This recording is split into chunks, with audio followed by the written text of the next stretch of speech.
네, 동시효과 구간 왔습니다. 현재 8시 57분 56초, 2분 정도 남겨두고 있는 상황입니다. 양시장은 미국 증시 분위기 때문에 다소 좀 눌린 채 출발 대기하고 있는데요. 코스피 지수가 1.53% 정도 하락하면서 2200선 단숨에 갭으로 내주면서 출발할 것 같습니다. 34포인트 전거래 종가 대비 하락한 2198.73포인트 선에서 출발 앞두고 있고요. 지난주 마지막 거래일도 그랬는데 이 거래를 연속해서 하락세 나타낼 것으로 예상됩니다. 다음은 코스닥입니다. 코스닥도 비슷한 낙폭입니다. 1.82% 큰 낙폭으로 출발 대기하는데요. 685.64포인트 정도 구간에 서 있습니다. 700선 라인대 살짝 터치를 하고 다시금 내려오는 모습 예상되고 있습니다.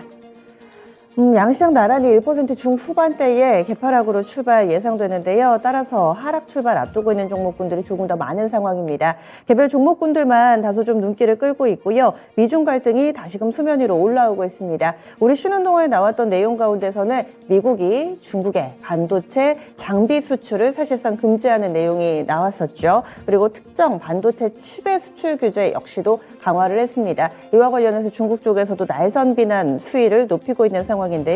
히토류 쪽 움직임이 나타나면서 출발 대기하고 있습니다. 유니온 머티리얼이 오늘 12% 정도 갭상승 출발 대기하고 있고요. 유니온 같은 경우도 10% 정도의 오름세 앞두고 있는 모습입니다. 여기에다가 이 배터리라든지 광물 이런 부분과 관련된 종목군들도 여전히 좀 관심받고 있습니다. 동국 RNS 이 종목이 오늘 장에서 8% 정도의 오름세로 출발을 앞두고 있는데요. 이 미국의 인플레 감축법 시행 이후에 과연 이 배터리 이 원료를 어디에서 좀 수급 수익을 4배로 토마토 스탁론. 토마토 스탁론에서 증시 계작을 알려드립니다.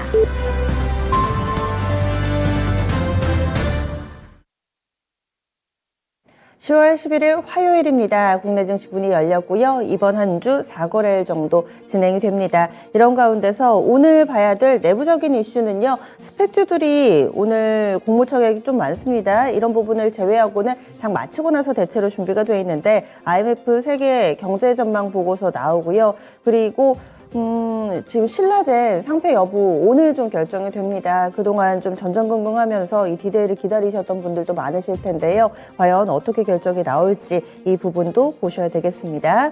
그러면은 오늘 국내 증시 어떻게 출발하는지 보겠습니다. 동시효과 때보다 더 밀리고 있는 상황이고요. 양시장은 2% 안팎의 낙폭을 보여주고 있는 상황입니다. 코스피부터 확인하겠습니다. 오늘 장 코스피 지수 1.8% 정도 하락으로 출발하는 모습인데요. 1.9% 낙폭이 조금씩 더 깊어지고 있습니다. 2190.28포인트 기록하면서 2200선은 갭으로 내주는 모습, 동시효과 구간과 이 부분은 동일하네요. 5일 이동평균선 밑으로 내려가 있습니다. 다음은 코스닥입니다. 코스닥이 조금 더 낙폭이 깊습니다. 그리고 빠르게 저점을 낮추는데요. 2.23% 전거래일 종가 대비로는 15포인트 정도 하락한 682.55포인트 기록하면서 양시장 나란히 이 거래일 연속된 하락세, 거기에다가 5일 이동평균선의 이탈, 따라서 이번 한 주는 직전 저점 최스트를 겪지 않을까라는 증권가의 시각이 대부분이었는데요. 이런 부분들 그 시나리오대로 일단은 좀 부진한 출발 보여주고 있습니다. 다음은 수급주차별 동향으로 넘어가겠습니다. 오늘 외국인은 코스피, 코스닥 나란히 팔면서 출발하는데요. 먼저 코스피입니다. 외국인 360억 정도 팔고 있고요. 개인 쪽에서 25억 원의 매도 우위를 나타내고 있습니다. 기관 389억 원 정도 사들이는데 연기금하고 금융투자 물량 대부분입니다. 이어서 코스닥입니다. 코스닥 쪽으로도 외국인 112억 원의 매도 우위 보여주고 있고요. 기관이 22억 정도 팔고 있습니다. 여기에서는 개인이 소화를 합니다. 140억 정도의 매수 우위를 나타내고 있습니다. 다만 외국인 지난주에도 선물시장에서 막 이리저리 흔드는 모습이었는데요. 오늘 장에서 외국인 기관 선물시장에서는 일단은 쌍끌이 매수로 출발하고 있습니다. 프로그램 동향도 보시죠. 오늘 장 거래소에서는 프로그램이 차익 거래로는 유입이 되는데 비차익 거래 쪽으로 물량이 좀 많이 출회돼서요. 전체적으로 315억 원의 매도 우위 보여주고 있습니다. 코스닥 쪽도 비차익 거래 중심으로 물량 약 30억 정도 전체적인 프로그램 매물 소화해내고 있습니다. 업종상으로도 파란불 일색입니다. 오늘 장에서는 대부분의 업종이 하락하고 있는데요. 낙폭이 가장 깊은 섹터는 운송장비입니다. 업종지수가 3.4% 정도 상당히 깊게 빠지고 있습니다. 운송장비 업종지수 3.4%가량의 큰 폭의 하락세 보여주고 있고요. 기아가 5% 급락이네요. 현대차 그룹주들 좀 빠르게 점검이 좀 필요해 보입니다. 현대차 그룹주들이 약세 움직임 뚜렷하게 나타내고 있고요. 그리고 전기전자, 수출주들이 약하네요. 전기전자 업종지수도 2% 중반대의 약세권, 그리고 의료 정밀과 종이 목재, 서비스, 운수 창고 순으로 약세 흐름 보여주고 있습니다. 낙폭은 3% 안팎으로 깊고 고르게 나타나고 있습니다. 반면 버티는 쪽 보겠습니다. 비금속 광물이고요. 여기에서도 앞서 동시효과공한 때 체크를 해드렸던 유니온 머티리얼 이렇게 두 종목이 급등을 하는 모습, 이런 부분들이 그나마 업종지수 아주 소폭의 상승권 움직임을 만드는 데 일조를 하고 있습니다. 시가총액 사이즈가 작아서요. 많이 올라도 업종지수를 크게 끌어올리지는 못합니다.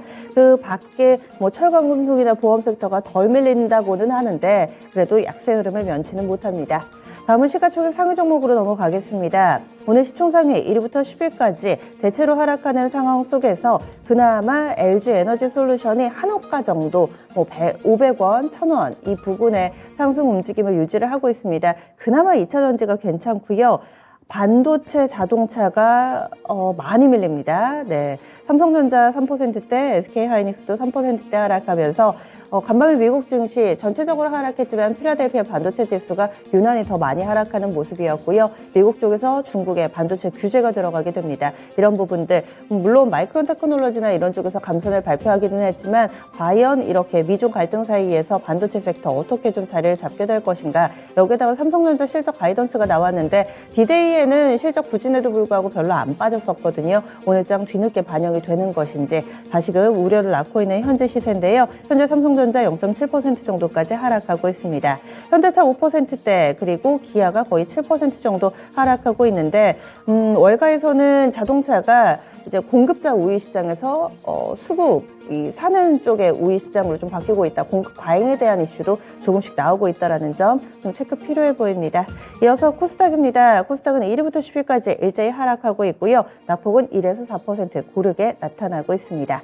오늘장 상승 종목은 132개밖에 안 되네요. 하락 종목이 2,200개 넘는 수준, 하락이 압도적으로 많습니다. 원달러 환율 재차 급등하면서요. 현재는 15원 이상 급등한 1,428원권 기록하고 있습니다. 다시금 시장에 암운이 들이오고 있습니다. 그러면 두 분의 시각을 쫓아가 보시죠. 10분의 승부사 시작합니다.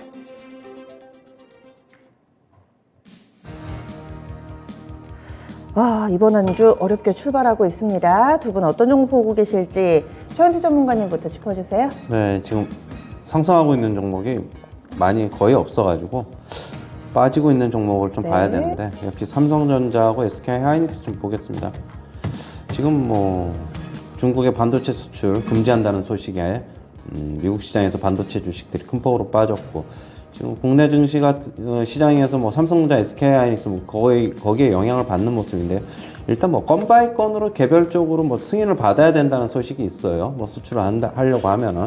그래서 거기에 미국 정도는 아니지 않겠느냐 지금 예상을 하고는 있지만 같이 지금 영향을 받는 모습입니다. 역시 동조화는 어느 정도 좀 피할 수 없다라고 보고 있고요. 지금 삼성전자 4% 가까이 3% 후반대 빠지고 있고 SK하이닉스도 3% 중반대 빠지고 있습니다. 역시 바닥의 확인 과정은 조금 더 거쳐야 된다라고 계속적으로 말씀을 드리고 있고 제가 삼성전자 기준으로는 51,000원, 52,000원대 반등을 어느 정도 예상을 한다고 했는데 당분간은 조금 보수적인 관점에서 이 전저점을 어떻게 지키느냐 전에 반등이 나올지 조금 또 한 차례 거기서 깨고 반등이 나올지 좀 더 지켜봐야 된다. 역시 국내 증시 전체적으로 그렇다고 본다면 전체 시장에도 삼성전자, SK하이닉스 영향력이 대부분인 만큼 국내 증시 영향 피해갈 수 없다. 당분간은 그래서 제가 좀 보수적으로 보자는 말씀을 드렸고요. 계속적으로 조금 매수하실 분들은 좀 아직까지 좀 천천히 해야 된다라고 보고 있고 가지고 계신 분들 같은 경우에는 일정 부분 저가에 사신 분들 같은 경우에는 지금 51,000원대, 52,000원대 사신 분들 같은 경우에는 한 절반 정도는 조금 한번 좀 발을 빼보는 것도 괜찮지 않나 개인적으로 그렇게 보고 있습니다. 비중 축소가 어떨까 조심스럽게 의견 주시네요. 다음은 신기수 전문가님. 예, 오늘 뭐 다 빠지고 있고 올라가는 섹터가 오히려 좀 이제 특징 섹터가 되는데 오늘 뭐 미중 갈등 때문에 히토리오 관련주들 좀 움직이죠. 유니온 머티리얼즈라든가 뭐 유니온 티플렉스, 세노텍 뭐 이런 종목들이 이제 반등이 나옵니다.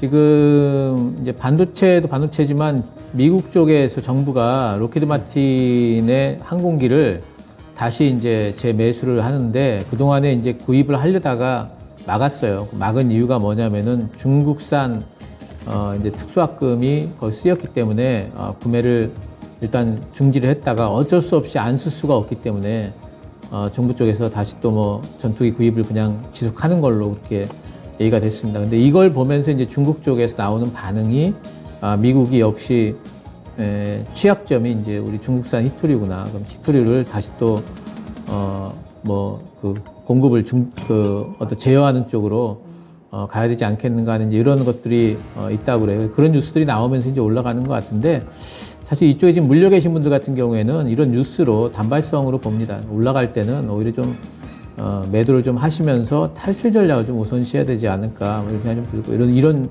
단발적인 것에 너무 이렇게 지금 상황에서 물론 미중 갈등이라는 게 있긴 하지만 너무 오래된 이슈고 상당히 좀 이제 지속되는 이슈라면은 그게 뭐 엄청 그 파장이 크진 않을 걸로 보기 때문에 단발적으로 보시는 게 좋을 것 같습니다. 네, 그래서 미중 갈등 지금 두 분 나란히 이쪽에서 종목을 먼저 좀 봐주시네요. 다음 최원주 전문가님. 업종이 아니고 오늘은 또 개별적인 종목의 뭐 뉴스가 나와서 강세를 보이는 종목을 좀 본다면은 포스코 홀딩스가 지금 강세인데요. 지금 LG 에너지 솔루션과 2차 전지 소재 사업에서 좀 협력을 강화한다는 소식에 지금 상승하고 있습니다. 뭐 다른 철강주들 보니까 약하길래 왜 그런가 봤더니 이런 소식이 있어가지고 지금 강세인데요. 이걸 가지고 지금 이 얼마만큼 파급력이 될지는 조금 시간이 좀 지나봐야 될 것 같아요. 지금 이런 뉴스 가지고 오늘 상승하고 있는데 오늘 코스피 지금 50포인트 넘게 빠지고 있는데 이걸 가지고 뭐 추격 매수한다 그런 거보다는 역시 조금 상황을 좀 지켜보자 이렇게 보고 싶습니다. 네, 그래서 포스코 홀딩스는 개별 뉴스로 인해서 강세 움직임을 나타내고 있군요. 하지만 이렇다고 접근하는 것은 아니라 좀 지켜보자 이렇게 얘기를 해주시는데 이어서 신교수 전문가님. 네, 요즘 조선주들이 보면 시장 대비해서 조금 더 이제 견조했던 느낌이 있어요. 현대유포조선이 이제 오늘 뭐 시장 빠지니까 다 같이 빠지긴 하지만 시장 대비해서 보게 되면은 지금 21선 위에서 이제 횡보권에 들어간 듯한 느낌들이 좀 있습니다. 그리고 뭐 이제 뭐 다른 이제 종목들도 기자재 종목들도 보게 되면 요즘에 성광밴드 같은 경우에는 뭐 사실 그 빠진 폭이 그렇게 크지 않고요. 그리고 이제 지금 뭐 양봉을 좀 내고 있는데 성광밴드라든가 뭐 이제 피팅 업체들 태광, 뭐 하이로코리아, 보냉 업체들, 한국카본, 뭐 동성화인텍 이런 종목들이 지금 일단 조선 전체적으로 현대유포조선이 어느 정도의 흐름을 좀 유지를 해주고 있고 또 실제로 지금 3분기에 영업이익이 턴어라운드 할 것인가에 대한 기대감 같은 것들 또 꼭 이번 3분기가 아니라도 턴어라운드가 될 거는 거의 이제 확실하다 봐야 되겠죠. 단지 시기 문제죠. 예, 그래서 이제 그런 부분들에 대한 어떤 기대감들이 여전히 남아 있다면은 그러면 오히려 지금 시장이 좀 흔들릴 때 매수해 나갈 수 있는 섹터로는 저는 이제 조금 안정적으로 본다면은 조선 기자재 쪽이 아닐까 이렇게 보고 있기 때문에 유력한 종목들은 이렇게 좀 흔들릴 때 좀 모아 가시는 섹터 중에 하나로 이렇게 좀 보셔도 좋을 것 같습니다. 이런 와중에도 조선주들은 관심을 유지하자 의견 나왔고요. 이어서 최원주 전문가님.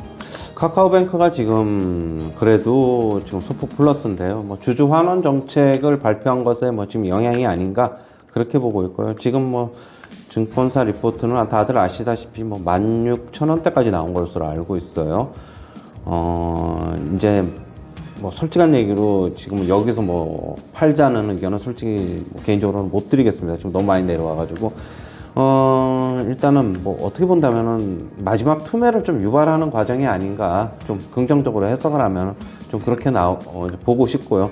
일단 뭐 계속적인 상승을 할 때 뭐 매수 추천, 뭐 목표가 상향 리포트 나오듯이 계속 하락하는 과정에서 목표가 하향 리포트 나오고 지금 그런 과정이 아닌가를 보고 있습니다.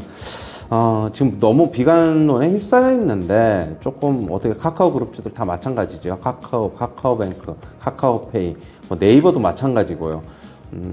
조금 시간이 지나면은 지금 이게 완전히 바닥은 아니지만은 어느 정도 한 무릎 쪽에서의 턴 한다면은 그 정도가 되지 않을까 개인적으로는 좀 그렇게 보고 싶고요. 참 지금까지 못 파셨던 분들은 지금 여기서 매도는 의미가 없는 것으로 보고 있어요. 계속적인 매도 리포트는 추가적으로 뭐 한두 차례, 두세 차례 더 나올 가능성이 있지만 마지막 물량 털기 과정으로 좀 보고 싶습니다. 네, 그래서 이렇게 또 움직이는 종목분들, 카카오 그룹주도 들고 계신 분들 많으실 텐데요. 지금 이 터널의 끝자락이 아닐까 또 신중한 의견이 좀 나왔네요. 이어서 신교수 전문가님. 예, 2차전지 쪽 보겠습니다. 오늘도 이제 LG 에너지 솔루션은 지금 상승권으로 이제 또 접어들었는데 하락해서 시작을 했다가 2차전지 쪽은 아무래도 뭐 그 계속해가지고 실제로 그 전기차 시장이라는 것은 엄청나게 급성장을 하고 있고 2차전지 시장도 따라서 이제 급성장을 할 수밖에 없는 부분들이 있죠. 단지 이제 사실 제일 큰 약점이라면은 먼저 올라온 부분이 있기 때문에 멀티플과 관련된 어떤 이제 그런 이슈들은 늘 있게 마련이고 그 얘기는 뭐냐면은 주가가 올라가면은 멀티플 얘기 나오면서 매도가 나오고 또 주가가 많이 빠지면은 또 이제 성장성 얘기 나오면서 매수가 들어오는 쪽이 2차 전지 쪽이고 그렇기 때문에 이제 유력한 종목들은 계속 보고 계셔야 돼요. 포스코 케미칼이 오늘은 좀 다른 종목들에 비해서 강하네요. 지금 1%대 상승권에 있고 또 일진 머티리얼즈도 사실 지금 이제 뭐 예전의 밸류상으로 본다면 지금 이제 거의 저가권이라 볼 수가 있겠고 에코프로 BM도 오늘 같은 날 상승을 유지를 해주고 있습니다. 뭐 LNF도 뭐 이번에 뭐 그 미국 공장 그거 허가 취소된 거 계속 진행이 될 걸로 지금 보고 있고요. 그 기존에 이제 재작년 때 상당히 좀 시세가 좋았던 첨보라든가 동화기업 많이 빠져 있는데 전체적으로 또 이제 바닥권 만들어 갈 걸로 보고 있습니다. 장비 업체들도 뭐 LG 쪽으로 나가는 뭐 나인테크라든가 또 뭐 이제 뭐 PNT라든가 이런 종목들 전부 다들 지금 이제 저가권으로 보고 있고요. 시장 반등이 나온다면은 2차전지 쪽이 저는 이제 다른 데 비해서 일단 외국인들 수급이 좋을 걸로 보고 있어요. 그래서 이쪽이 좀 먼저 좀 나올 걸로 보고 있기 때문에 아까 조선 섹터와 함께 2차전지 섹터도 모아가기를 시작하신다면은 이쪽이 좀 유력하지 않을까 보고 있습니다. 그 가운데서도 좀 좋은 종목군들 조선 2차전지 이 부분까지 확인했습니다. 10분의 승부사는 이렇게 마무리 짓겠습니다.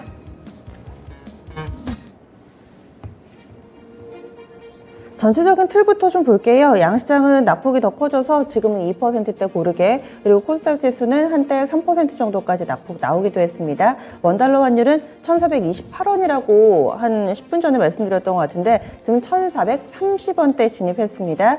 20원 정도 오른 수준 보여주면서 환율은 오르고 증시는 내리고 아침 분위기가 좀 쌀쌀한데요. 최현수 전문가님, 오늘 시장 전체적으로 좀 봐주세요. 네, 오늘 뭐 어느 정도 충격파는 예상이 됐죠.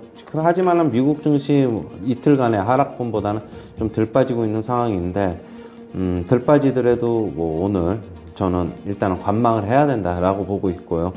너무 갭으로 크게 좀 하락을 해가지고 뭐 대응이 팔기도 좀 어떻게 본다면 쉽지 않다 그렇게 보고 있습니다.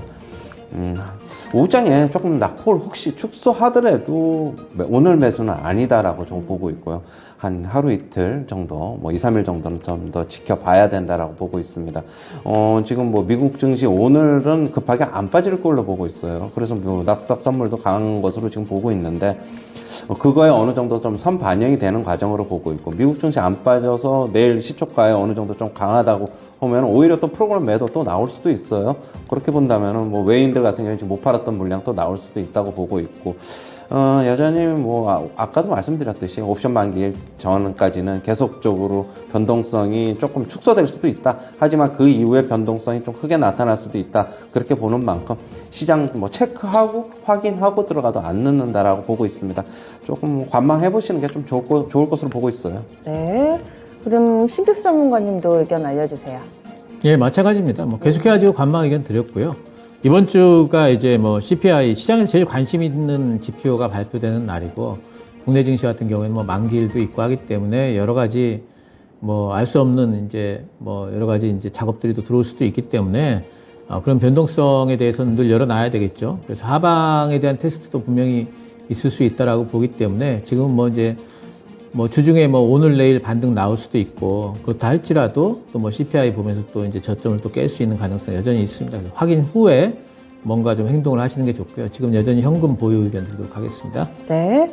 그러면 종목 보겠습니다. 장 초반에 밀릴 때 뭐 반도체 이쪽은 뉴스가 워낙에 많기도 했으니까요. 근데 자동차가 많이 밀렸거든요. 지금은 그래도 아랫꼬리가 형성되긴 하는데 현대차 3.99% 하락한 16만 9천 원 선 부근이고요. 장 초반 5% 넘게 밀리기도 했습니다. 기아 같은 경우 현재 5% 정도의 하락세 띄고 있는데요. 자동차주들은 그래도 환율 오르면 수혜다, 상대적으로 견조하다 이런 얘기 많았는데 오늘 자동차가 유난히 부진한 이유는 어디에 있을까요? 최원주 전문가님. 글쎄요, 오늘 저도 뭐 이걸 뉴스를 좀 보려고 했는데 뭐 특별히 지금 뉴스는 없어요. 다만 이제 어떻게 본다면은 자동차주들이 그동안에 현대차 차트를 한번 잠시 보시면요. 최근에 코스피가 하락하면서 주가가 좀 내려왔지만은 그래도 전저점을 안 깨지고 좀 버텼던 양상이거든요. 여기 차트를 보시면은 이 라인인데 이 밑에 라인을 안 무너뜨렸단 말이에요. 그런데 이제 오늘 추가적으로 하락이 나오면서 전저점에 대한 어떻게 본다면 테스트가 좀 들어가는 것으로 보고 있고, 제가 이제 그러니까 인플레 감축 법안 개정안이 저는 개인적으로 통과가 될 것이라고 보고 있지만은 중간 선거 이후에 움직이기는 크게 힘들지 않을까라고 보고 말씀드렸고, 하지만은 중순 이후에 주가 빠지면은 조금 뭐 긍정적으로 보고 싶다. 왜냐하면 주가 선반영하니까. 저는 아직까지 뭐 중순까지는 뭐 시간이 조금 있다고 보고 있고, 그렇게 본다면은 코스피 하락분 대비 좀 덜 빠졌으니까 이쪽으로 좀 매물이 조금 나오는 것이 아닌가, 좀 개인적으로 수급으로 좀 보고 싶어요. 특별히 재료 뉴스라고 보기보다는. 역시 예상 시나리오대로 가고 있는 것 같아요.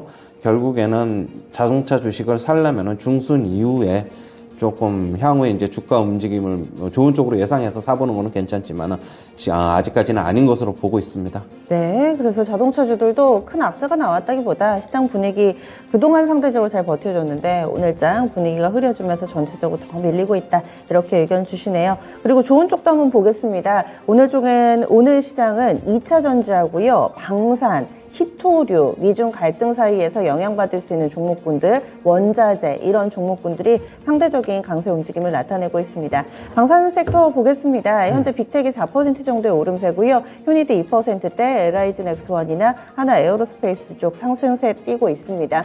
대형주들보다는 중소형주, 이쪽은 우크라이나나 러시아 쪽보다는 북한에 좀 더 영향을 받는 그런 뭐 빅텍, 휴니드, 퍼스텍 뭐 이런 종목군들이 상승세 띄고 있는데요. 10월 달 들어서 계속해서 북한이 미사일을 발사하고 있는 상황인데다가 게다가 발사 지역이 뭐 예전에는 사람 전혀 없는 어떤 뭐 바다에서 발사하고 그랬는데 요즘에는 뭐 저수지에서도 발사한다, 열차에서도 발사한다, 뭐 여러 가지 행보들을 나타내고 있습니다. 방산 섹터는 오름세 이어지는데 신규 전문가님 어떤 투자 의견 가지고 계세요?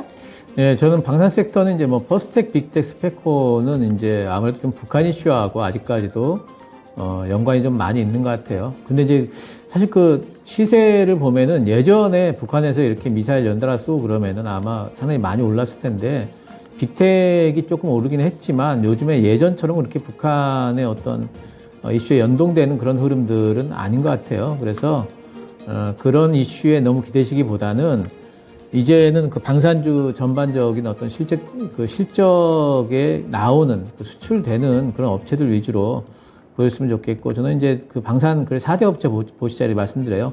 하나 에어로스페이스, 현대로템, 한국항공우주, LIG 넥스원 이렇게 4종목 보자, 이런 말씀을 좀 드리고 있습니다. 근데 이쪽 종목들도 요즘에 보면 많이 빠져 있어요. 근데 이제 방산주들은 이제는 실적 성장이 어느 정도 좀 가시권에 들어와 있기 때문에 주가가 많이 오른 부분에서 이렇게 빠져 있다면은 또 반등은 나옵니다. 그리고 이제 한동안 아마 이제 박스권 정도를 움직임을 좀 생각을 하고 있고, 하나 에어로스페이스 같은 경우에는 지금 누리호 그 기술 이전 입찰의 우선 협상자로 지금 선정이 됐죠. 이런 건들은 좋은 건이라고 보고 있어요. 대우조선해양 인수권으로 지금 빠져 있는데 오히려 지금 매수 타이밍 아닌가 보고, 현대로템도 이제 빠져 있고 항공우주 뭐 다 빠져 있지만 반등들 나올 걸로 보고 있습니다. 방산주뿐만 아니라 사실 이제 그 시장에 유력한 섹터들은 다들 반등들은 나오겠지만, 그래도 반등을 안정적으로 기대할 수 있고 신뢰감 있게 기대할 수 있는 섹터 중에 하나가 방산주라고 보고 있기 때문에 이제 저가 매수를 노리시는 분들 같으면은 이제 이쪽 섹터도 한번 눈여겨볼 만하다 이렇게 보입니다. 네, 그래서 방산주들 점검해 봤습니다. 그리고 오늘 채권 추심 뭐 이쪽도 볼게요. 다시 또 흔들리는 모습 가운데서 이 이자 부담에 상당히 좀 힘들어한다, 뭐 이런 기사들도 많이 나오고 있습니다. 게다가 주변에 보시면은 정기예금 금리가 5%에 육박하는 상황을 보여주고 있습니다. 게다가 이번 주에 하는 금통이 있으면은 또 이런 부분들이 좀 더 부각이 될 텐데요. 푸른저축은행 현재 5% 정도의 상승권 내 움직임 보여주고 있습니다. 그리고 제주은행이 한 3% 정도, 물론 딱 채권 출심이 아니더라도 이 금리 상승에 영향을 받을 수 있는 그런 종목군들 현재 강세 움직임 띄고 있는데요. 고려 신용정보도 1.5% 정도의 상승세 타고 있고요. SCI 평가 정보도 보겠습니다. 현재 SCI 평가 정보 5% 넘는 강한 상승 움직임을 보여주고 있는데요. 최원주 전문가님, 이쪽으로는 연속성을 꾸준히 보여주고 있습니다. 어떤 대응 전략 필요할까요? 하나하나 좀 볼게요. 지금 일단 고려신용정보서부터 먼저 보면은 차트 잠시 한번 보겠습니다. 15,450원에서 대량 거래 수반하면서 음봉이 나왔죠. 이 부분인데 하지만 이제 고점 테스트는 한번 있을 것으로 보고 있어요. 뭐 거기 이게 진짜 고점인지 아닌지는.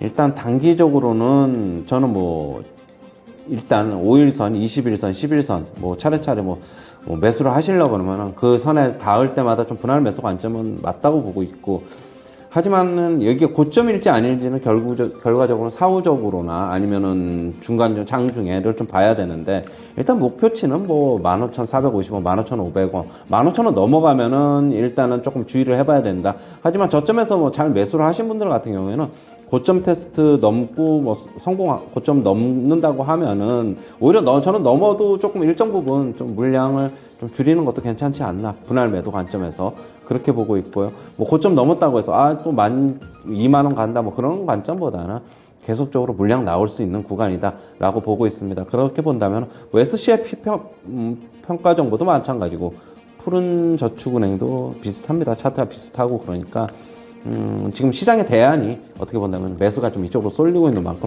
단기적으로는 좀 접근을 해보는데, 그 정고점에 대한 넘어가더라도 뭐 바로 뭐 2만 원 가고 18,000원 가고 그런 거보다는 조금 분할 매수 관점에서 역시 테마주니까 조금 짧게 대응하면서 수익 챙기면서 그런 전략이 맞지 않나, 그렇게 보고 있습니다. 네, 다음은 곡물 쪽으로 넘어가겠습니다. 히토류와 함께 중국이 미국을 압박하는 카드로는 대체로 히토류, 뭐 대두 이런 거 이야기가 나오죠. 히토류는 수출을 안 하겠다, 그리고 대두는 수입을 안 하겠다, 뭐 이런 시나리오가 앞서서도 나온 적이 있습니다.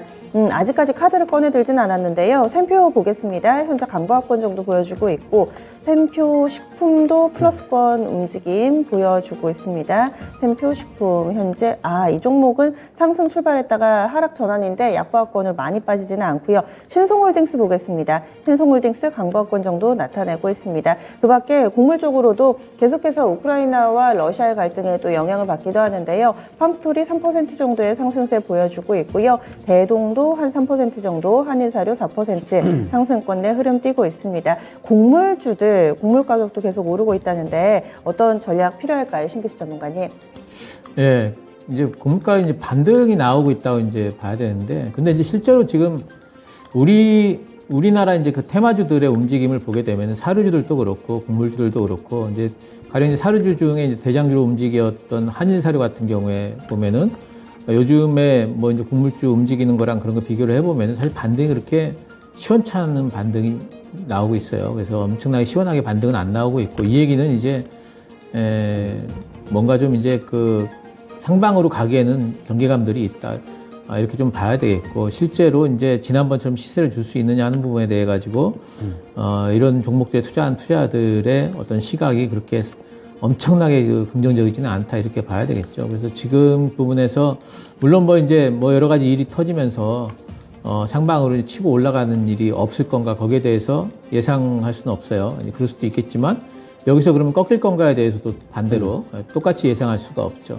그래서 이쪽 부분은 이제 되돌림 반등 정도로 저는 이제 보고 있고, 오히려 좀 올라가는 구간에서는 좀 비중을 좀 물려 계신 분들 같은 경우에는 비중을 좀 줄여놓고 좀 봐야 되지 않을까. 여기서 뭐 지금 한일사료라든가 이런 종목들은 아마 물려 계신 분들이 많을 겁니다. 그래서 또 뭐 10,000원 이상 갈 건가, 이런 부분에 대한 기대를 가지시기보다는 탈출 전략 좀 우선시 하셔야 되겠고, 단기적으로만 접근을 하셔야 되겠다 이렇게 생각을 하고 있습니다. 네. 그리고 가상화폐 쪽 보겠습니다. 보통 시장이 어려울 때 오히려 상대적으로 가상화폐 쪽으로 자금이 가기도 하는데요.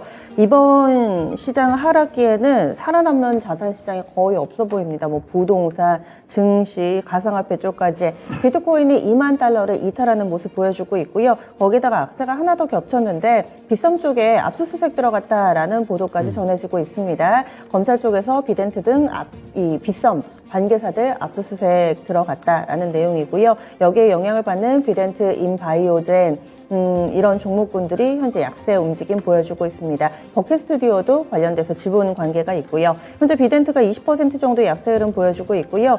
버킷 스튜디오 20%가량의 약세권, 인바이오젠은 하한가 부분까지 밀려 내려간 모습을 보여주고 있습니다. 이런 분위기 속에서 두고 계신 분들 가뜩이나 힘든데 갑자기 나온 악재에 이럴 때는 어떤 대응 전략 필요할지 최현주 전문가님 알려주시죠. 역시 뭐 주식 비덴트 죄송합니다. 비덴트, 버킷 스튜디오, 인바이오젠 이런 가상화폐 관련돼서 이런 주식으로 접근하기보다는 과연 가상화폐가 어떻게 될 것인가 향후에 이제 그런 움직임 더 중요한 것으로 보고 있어요. 결국에는 이자율이 상승하면서 돈에 어떻게 보면 가상화폐는 가치가 이제 더 없어진다라고 개인적으로 보고 있거든요. 제가 뭐 가상화폐 전문가는 아닙니다. 솔직한 얘기가 아니고 뭐 솔직히 잘 알지도 못하지만은 이제 과거에는 어떻게 본다면은 이자율이 없었을 때, 뭐 거의 제로 금리였을 때는 돈의 가치가 없어져서 가상화폐를 추종하는 것도 이해가 갔지만은 이제는 금리가 올라가면서 금리 인상 사이클에서는 결국에는 이자가 붙지 않는 돈에 투자하는 것보다 이자가 붙는 돈에 투자하는 게 맞다고 보여지고 있는 만큼 결국에는 가상화폐는 이자율에 결국에는 민감하게 반응할 수밖에 없다. 그렇게 보고 있습니다. 역시 뭐 그렇게 본다면 가상화폐 시장은 당분간은 좀 회복이 힘들지 않겠느냐 그렇게 보고 있습니다. 네, 알겠습니다. 오늘 어려운 가운데 아침 함께해 주셔서 고맙습니다.